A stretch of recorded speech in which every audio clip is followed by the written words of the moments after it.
Calvary greetings to you all. Let us consider today the doctrine of Gnosticism in the Church of Christ. Gnosticism in the Church of Christ. Our text, 1 John 5:21, 1 John 5:21, Matthew 16:18. Matthew 16:18. References that you might want to use for Psalms 135, verse 4 to 9. Psalms 135, verse 4 to 9. Exodus 23:13. Exodus 23:13. Matthew 6:24. Matthew 6:24. Exodus 23 to 4. Exodus 23 to 4. What is Gnosticism? What is Gnosticism? Gnosticism is a doctrine that accepts and allows the theological, religious, and philosophical doctrines of men and other religions to be blended or mixed diffusely with the doctrine of Christ for his church. Gnosticism, I said, is a doctrine that allows and accepts the theological, religious, and philosophical doctrines of men and other religions to be blended or mixed diffusely with the doctrines of Christ for his church. That is Gnosticism. It allows the use of other religious doctrine, theological doctrines, philosophical doctrines that are not part of the doctrines that Christ has put down for his church to be blended with those doctrines that Christ has put down for his church. Now, the reason being that these doctrines of other religions or theologies that are not related to what Christ has put down for his church or philosophies of men seems to be good. They are not actually morally bad doctrines, but they are actually not what Christ has put down for the church. So Gnosticism allows this use of these doctrines in the church, but it does not stop there. It goes beyond even suppressing the doctrines of Christ for the church and helping the doctrines of other religions, philosophies, theologies, and traditions to be practiced in the church. That is what Gnosticism does.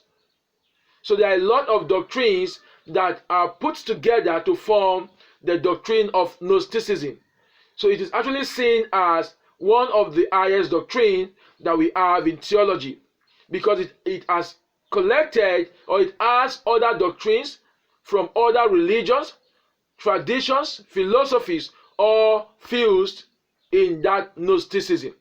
So people have come into the body of Christ with such Gnostic attitude, carrying what they already know in their previous religions or traditions into the church of Christ. It's like saying, in my place, if a woman serves her husband food, she should kneel down, serve the man the food, and after that sit by the side of the man. If the man finishes the food, then she now tells the man, thank you for finishing my food. That every woman must do that. Now, if you don't live such a lifestyle as a woman or as a wife, then it means you will be defined as a bad wife. That practice is not a bad one. It's a good practice for every woman to do that to her husband, because it is their duty as wives to see their husbands unique in their lives. So it is not a bad thing if you sit by the side of your husband to see him eat your food and tell him or appreciate him for eating your food. But taking that attitude or that culture or that practice into the church of Christ, that every woman, even if you don't have it as a tradition in your own place, you must do that, because I have it in my own place as a tradition. And it happens that I am leading a particular set of people in the body of Christ.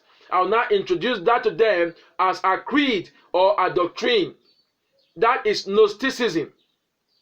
Forcing women, wives, to always go on their knees, serve their husbands, and sit by, watch them eat, and tell them thank you. Now, if they don't do that, and now start defining them as people that are not worth to be wives, they have their own tradition, and I have mine. So if I make them do mine that is good, and I want to mandate that on them, that they must go through the rituals or through the process for which my own tradition is being carried out, then I am trying to be Gnostic in my attitude. So that is what Gnosticism does. It brings other religious belief systems, traditions, philosophies, theologies of other people into the Church of Christ. Gnosticism. Gnosticism is a mixed wine introduced into the apostolic church era and gradually attained the stage of intoxication during the imperial church era. I said Gnosticism is a mixed wine. A mixed wine. That is how it is. Different wines are put together. So it is a mixed wine because different traditions, different cultures, different philosophies, different theologies were all merged or fused to form what is called Gnosticism. And we see this happening. A lot of creeds or doctrines that a lot of local denominations have as creeds are what they have as their own tradition, and they choose to put that as a creed for the body of Christ. Many of the leaders we have actually met with the eldership of their denominations, and they came up with their different philosophies or different ideas or different belief systems that they had before receiving the call of Christ in their life. They came up with these different ideas and wanted the brethren to practice such attitude or to practice such life. Like what happened in Acts 15. In Acts 15, certain Pharisees that believed came into the body of Christ with the religious practice of circumcision. That until a man is being circumcised, then that man will not be saved. No matter what he does, that man will not be saved. That is a Gnostic attitude, Gnosticism. A mixed wine. So they try to bring in the tradition or the culture of the Jewish people. So Gnosticism is a conglomerate or amalgam unto which quite a number of different elemental factors of religions, theologies, traditions, and philosophies have been fused. So you have different ideas from traditions, philosophies, religions, theologies, all put together to call Gnosticism, or to have what is called Gnosticism. I said Acts chapter 15 will give you a clue of what a Gnostic attitude is. See how the Pharisees brought into the body of Christ a certain religious practice of the Jewish nation, expecting those that Christ has called into his own church to also go through the same process. And that created a lot of argument in the church era at that particular time. Quickly, let me help you understand what Gnosticism is all about practically. Now, I'll be using two containers here. This is Gnosticism. This container stands for Gnosticism. I am not using color black because I want to make you understand that it's a bad practice. No, I want to help you understand the doctrine of Gnosticism. This is it. And here is the Church of Christ with this color, the blue, the Church of Christ with this color. I'm not using this color also to make you feel that the Church of Christ is the best in the world. No, I am not teaching you that right now, but I'm only helping you to understand the doctrine of Gnosticism, which has been brought into the Church of Christ, and that seems to be affecting the Church of Christ. I will start with Gnosticism. Now, we have so many doctrines in theology, or doctrines that helps to explain some things about divinity. Now, I'll be mentioning them gradually and telling you what they holds, those doctrine holds. Now, look at the first doctrine. We have monarchianism. Monarchianism is a doctrine that denies the Trinity. It denies the triune nature of the Lord. Monarchianism denies the triune nature of the Lord. It denies Trinity or Trinitarianism. Monarchianism denies that doctrine of three persons in Godhead. This is monarchianism. This is the doctrine of Ebonite. The doctrine of Ebonite is a doctrine that deals with the acceptance of some gospel and denial of some gospel. So the doctrine of Ebonite tells you that the gospel that you should accept in the scriptures and the one that you should reject in the New Testament. This is it. Then here is Patripassianism. Patripassianism, the doctrine of Patripassianism. Patripassianism. This doctrine holds that the Father suffers the same thing the Son suffers. So Christ being nailed on the cross, it means that the Father was also nailed on the cross. Patripassianism. That is the doctrine. Then this is the doctrine of pantheism. Pantheism. This doctrine says that God is everything and everything is God. Pantheism says that God is everything and everything is God. So if you see dog, you see God. If you see goat, you see God. If you see trees, you see God. That is the doctrine. Atheism. This doctrine denies the existence of gods or God, the existence of God. And quickly let me help you understand this. Even the Christian can also be seen as atheists if they deny the existence of demigods. That is atheism. We have agnosticism. Agnosticism. This doctrine says that we can never know if God exists. We can never know if God exists. Monotheism. The doctrine of only one true God. There are no two gods. So this monotheism tells you at some extent that you cannot call Christ God because we only have one God. Monotheism. Then we have here the eighth one, Marcionism.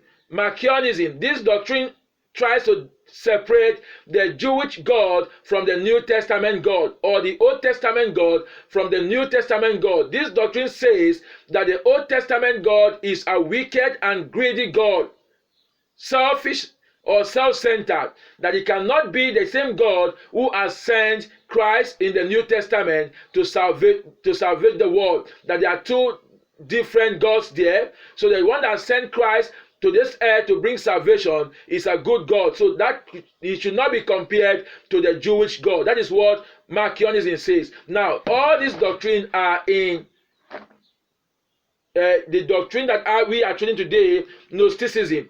All these doctrines are inside Gnosticism. Now look at it. I have emptied all inside Gnosticism in that way. Now, if all these doctrines are in Gnosticism, now Christ called the church out from all these practices. Christ called the church out from all these practices. In Matthew 16 verse 18, it says, upon this rock I will build my church, my own church. So there was a church before the building of the church of Christ. But Christ called his own church out from that church, out from that tradition, out from that religion, out from those ancient philosophies or whatever, and established his own church with new doctrines inside that he gave to the church. But yet, this is what we see ourselves today, right from the era of the apostles doing. We are taking the doctrines that Christ has delivered us from and called us into his own church back into the church of Christ. And that's what we see happening in Acts 15. Bringing back the tradition of circumcision into the church, making members to feel that not until they are being circumcised as Moses has ordered, they are not saved. Now, you bring back the doctrine of monarchianism and pour it into the church of Christ. You see? Doctrine of Ebonite, you pour it into the church of Christ. That's what we see ourselves doing. Telling people to live by our own ancient doctrine. Patripassianism into the church of Christ in that manner. Atheism, denying the existence of demigods into the church of Christ. Demigods exist, but God is powerful. They cannot be compared to God. Pantheism into the church of Christ. Agnosticism into the church of Christ. monotheism into the church of Christ, telling people that Christ should not be called God in any way. That is the doctrine of people. And that is one of the reasons why some religions feel that the church or the set of people called the Christians are not supposed to exist, because they are calling someone else again another God. That is monotheism to the extreme. Then we have Marcionism also into the same church of Christ. That is it. That is what we see ourselves doing. So today what we have as a church of Christ in this era is a Gnostic church. A Gnostic church with mixed wine, not the church of Christ that he established from the beginning. People want people to live by their own tradition. What they have left, what Christ has delivered them from, is what they want their members, their brethren, to also exhibit in the church of Christ. Gnosticism. We must follow the standards of Christ. We must follow the standard of Christ. Remember, Christ called you and delivered you from all these doctrines. Ensure you live a lifestyle that Christ will be pleased with, and stop bringing traditions of men, philosophies of men, theologies of men, cultures of men into the body of Christ, into the church. Let the church of Christ keep marching on, and let the gate of hell never prevail. We shall be discussing more of this in our next class. May God bless you and keep you. Thank you.